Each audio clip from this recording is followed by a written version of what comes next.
Welcome to the Faculty Technical Training Plan for the Academic Upgrading Program. I'm Lindy Foers. I'm the Academic Upgrading Coordinator. This program plan is based on the interactive model of Caffarella and Daffrin from the 2013 book called Planning Programs for Adult Learners. The chart that you see in front of you gives a variety of content areas that can be addressed in a program plan, and a variety of these will be looked at in order to create a viable technical training program for our faculty. So first of all, the context: change is inevitable. Academic upgrading at Northern Lights College includes 21 campuses and 163,000 kilometer squared region. It includes CLCs, Community Learning Centers, learning facilitators, those are our BEds, our faculty. They are also the lead hand for the campus operations, so their duties expand far beyond teaching assignments. We have the Access Facilitator who assists in campus operations but is not faculty, and our AUDL instructors, the Academic Upgrading Distance Learning instructors, who are also our faculty. We have BEL, which are basic education level courses, and that's a few of the background acronyms that apply to our program. We have anywhere from 500 to 600 upgrading students per year. And in regards to our faculty, the average years of service is about 10 years. This is a factor when we're looking at technical training, for the advances in technology happen so quickly and have progressed so greatly since 10 years ago. We're encountering very large gaps when it comes to technical know-how and utilization of it in their teaching assignments. The program for academic upgrading is 2 terms or 5 months in length over 2 terms. We have 32 to 35 synchronous online courses per term, which range from grade 9 to grade 12. There are 7 asynchronous courses that have a monthly intake, and we offer 8 on-site basic education courses, which are pre-grade 9, and those are the courses that our learning facilitators teach on-site, in addition to teaching online and general campus operations. In the past 4 years, our online programming has gone from 7 dedicated AUDL-only instructors to 16 instructors teaching online, which includes both learning facilitators and AUDL-only instructors. It's gone from high school courses only to high school and BEL 3 courses, which are grade 8 and 9 level. Also in the past 4 years, we've gone from synchronous high school only to synchronous and asynchronous high school. Again, when we're looking at context, in the past 4 years, our program has also been through 3 Moodle upgrades. It's gone from our learning platform, where we teach our classes, Centra, to Illuminate Live, to Blackboard Collaborate 11, 12, and 12.1, and to Windows and Microsoft Office upgrades. We've also gone through budget cuts, which have resulted in the reduction in AUDL sessionals, 2 campus closures, instructor layoffs, and reduced staff on site. So doing less with more mantra has definitely applied to the academic upgrading program and our faculty. The training to date, when it comes to technical training, it's been largely self-directed and independent, occurring on the job. There have been pockets of targeted training in regards to needs that have arisen from feedback in our 2 training days that are offered throughout the year. So there might be a 1-hour session on a particular technical training niche that somebody says they need help on or would like further information about. There's been no assessment per se when it comes to technical training and the professional development that's attached to it. So we realize that from a program level, education must be able to deliver a good sense of the return on investment or realization of benefits for the organization. What this plan hopes to address is that the time spent by regular employees is often overlooked in budgeting the true costs of any undertaking in organizations, which can lead to significant underestimates of real costs.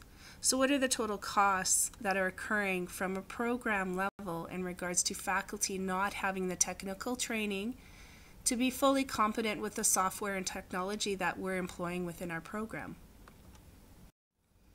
So the program goal for technical training is to have an integrative program that meets the changing technological environment with timely and proactive technical training that ensures faculty efficacy and confidence with technology that is persuasive and collaborative. From an operational level, it's to create an instructional team that is technologically competent.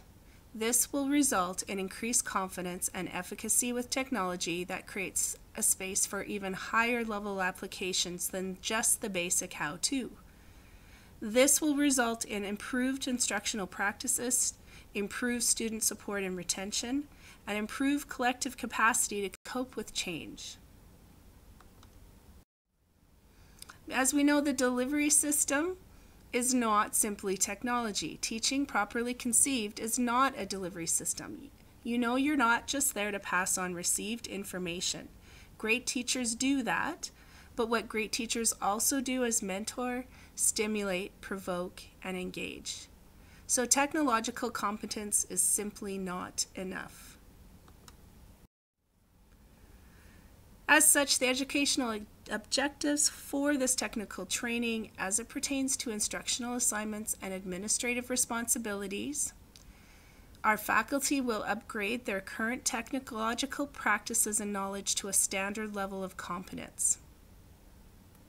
Number 2, they'll experience thorough orientation to new technology as it is implemented program or college-wide. Our third objective will be to establish ongoing and flexible mentorship connections to develop and expand technological and instructional best practices. Number 4 connects to this. So a faculty will be expected to mentor others on technological aspects that capitalize on their particular skill sets and strengths. And lastly, this should all lead to developing exemplary practices integrating technology to increase student support and engagement, which is ultimately what we're all here for. The instructional plan will take into account how adults learn. So when I only hear, I forget. When I hear and see, ask questions, and discuss with someone else, I begin to understand. When I hear, see, question, discuss, and do, I acquire knowledge and skill. And when I teach someone, I master what I've learned. So it will be a feedback circle that will start with technical how-tos, so the very basics of push this button, and these are the basics of how to work a specific program, which will lead to practical use of how-tos. So very general, this is how you can use it, this is how you can implement it in your practice or your administrative responsibilities. This leads to the development of how-tos. How can I use it within my practice? How can I practice it so that I know how to use it? The implementation of how-tos within their job and teaching assignments. And lastly, refinement of these how-tos. When we look at it from an instructional point of view with the actual training components, those very basic how-tos can be addressed through EDC brown bag sessions, things like how-to videos or documents, depending on how a person learns.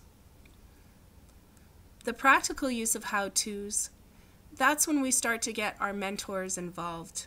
Other members of faculty who have specific skill sets in regards to those technological aspects, they'll start to share their practices.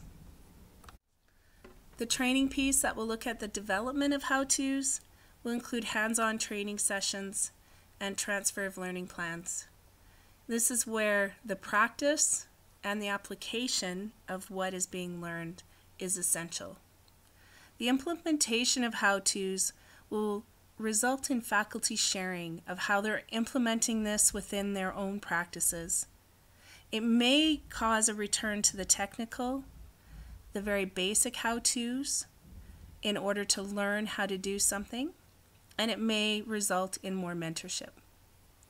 The refinement of how-tos includes mentors and self-directed and program PD. This is where we start getting into the beyond the delivery system model, so we can ensure that there's best practices and implementation of technology in ways that is going to support our students, increase retention, and create a collective set of consciousness that's going to make technology our friend and our ally in student engagement. The transfer of learning is a key piece to this plan. When we look at transfer of learning, it helps learners, instructors, and program administrators to systematically think through how program participants can apply what they have learned back at work.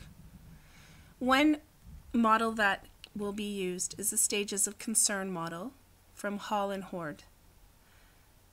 There's 3 basic stages: self, task, and impact. These connect to the various stages of the technical training process. In the stage of self, a faculty member might require further exploration. They might need to discover more technical how-tos and more practical uses. So how to push a button, and then how to use it within their own teaching practices with the demographic of students and the content areas that they're working in. The second level is task. So this is where faculty will be looking at improving their techniques and developing their knowledge through hands-on practice and sharing of how these practices are used within different content areas and within the teaching environment. Lastly is impact, and that's where mentorship will start to occur. As people become more proficient within their technical sense of efficacy, they'll feel more comfortable sharing of practices and sharing that knowledge. The short and long-term strategies to achieve this will be a need to accommodate for individual skill levels. This will be achieved through feedback and an environmental scan initially. Not everyone is at the same skill level with all technology and software, and this needs to be accommodated accordingly. From a program level, we'll create baseline metrics for specific skills required by each technology and software being utilized. That way, all faculty understand the expectations and the minimum requirements needed in order to have that confidence in the use of technology. We'll outline program standards of practice for the use of each technology and software within the delivery system that ultimately reflects on student support. So once that sense of efficacy and confidence has been achieved, then more time and space can be spent towards how this can be applied practically with students in effective and proactive ways. Underneath it all will be individual goal setting that connects to the baseline metrics, as well as the program standards of practice. Short and long-term strategies include time. Timing is everything. So additional space will be required for learning and improvement that is required in the beginning for some instructors to become competent at that basic standard level. Space and time will be needed for formative assessment during specific training, and space and time will be needed for the do and practice part of knowledge acquisition. This can be achieved in a variety of ways, but ultimately, at least for the first 1 or 2 years of implementing this training plan, that space is key in order to ensure that how a learner best acquires knowledge is being utilized. The evaluation of this technical plan will include feedback at brown bag sessions to be collected and given to our program chairs. It will include self-assessment by our faculty. So monthly reports will report on achievement of baseline standards, implementation of technology, mentorship, and self-directed training goals. Formative assessment provided during training sessions, for instance, a before, during, and after feedback and self-assessment when a specific technical piece is being trained, is essential. Summative assessments can happen at the end of training as well as in performance appraisals, where a faculty will be looking at those initial goals and seeing what it has been achieved and where they would like to go next. Student feedback surveys can include questions that address technical aspects to indicate whether an instructor is using them effectively or if there needs to be more attention paid to the best practices in online delivery. The sharing of how-tos and how they've worked in practical applications can be used, shown and used throughout our AU party line within the forums and the communities of practice that we've set up there.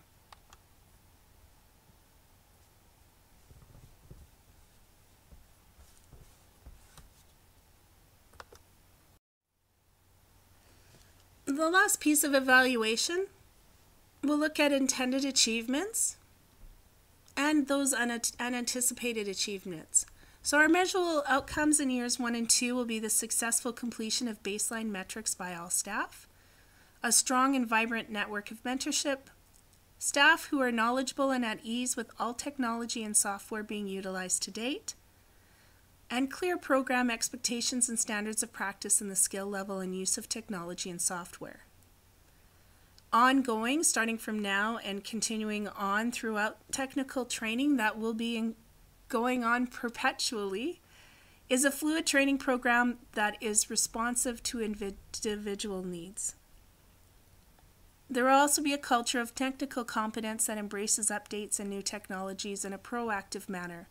Once that initial efficacy is there, and that support and continued professional development that pays attention to the technical needs and how people need to learn, there'll be less fear when it comes to change. In addition, a community of practice that supports ongoing best practices through the implementation and refinement of technology for student support and engagement will be vibrant and collaborative. Some anticipated achievements that we could look forward to is the collective impact upon faculty. Individual faculty impact when it comes to increased time that will be opened up when that confidence and that knowledge is there. When technology can be used effectively, it becomes less of a hindrance and it can become an assistance. The student impact is obvious when it comes to the implementation of online best practices, and even the best practices when it comes to administrative duties can free an instructor up to have more availability for students, as well as the cost savings impact when it comes to time saving and decreased stress even on instructors. Because when it helps promote an organizational culture in which continuous learning and education and training programs for all staff are valued, it creates a really positive environment for that delivery system and the reason why we're here, and that's to teach. Like Sir Ken Robinson said, professional development is an investment, not a cost. This technical training program will prove to be an investment that will pay off both within the program, faculty consciousness, and student support. Thank you for your time.